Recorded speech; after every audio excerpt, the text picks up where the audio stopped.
CLI and a cross-platform IDE for C and C++. Download now. Just a quick question. Anybody here ever had a situation when you're having a nice conversation and suddenly you realize you're talking about something different, these two people, and you're having this wait, what moment? Yeah, me too.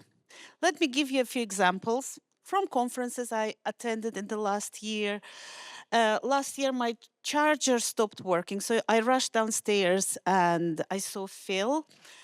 He was, as usual, sitting in front of his computer, very serious, engrossed in his work. And I asked if he had a charger, and he slowly lifted his head. I was like, there is lightning, lightning. I'm looking out of window.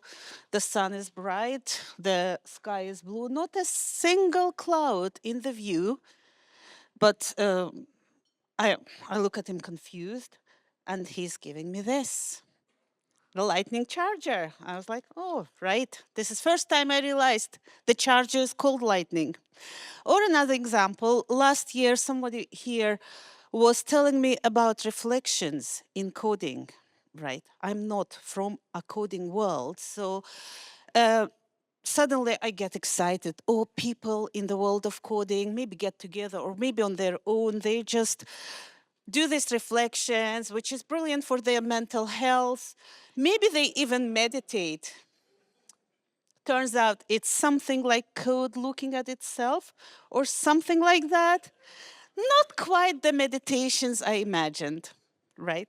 Today, Alan was talking about containers, and again, in my mind, this is like this big floating things, transporting huge boxes with lots of different goods, and those boxes are containers, right? No, turns out containers are something different in the world of coding. So that got me thinking. We all speak English, but we all live in different worlds, right? And sometimes we say the same words and we understand them in a different way. And sometimes words can cause misunderstanding, confusion, frustration. And sometimes they can even lead to conflicts. And that's why it's very important that we have shared meanings and understanding. In my work, I see it a lot. Lots of clients, I work one-to-one. If they have conflicts, very often it's the result of misunderstanding.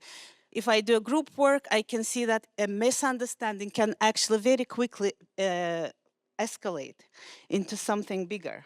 And that's why we always need to make sure that we are on the same page when we're talking to people. It's actually not very difficult to do that. Sometimes all we need to do is just to take a step back, to get curious about why we have certain reactions, why we're so reactive, and just to understand what's going on. A quick check-in, a quick pause, a quick question can clarify all these things, because what happens is when we have a better communication, we have deeper connections. And when we have deeper connections, we live a happier life. So I wish everyone to have a happy rest of the week.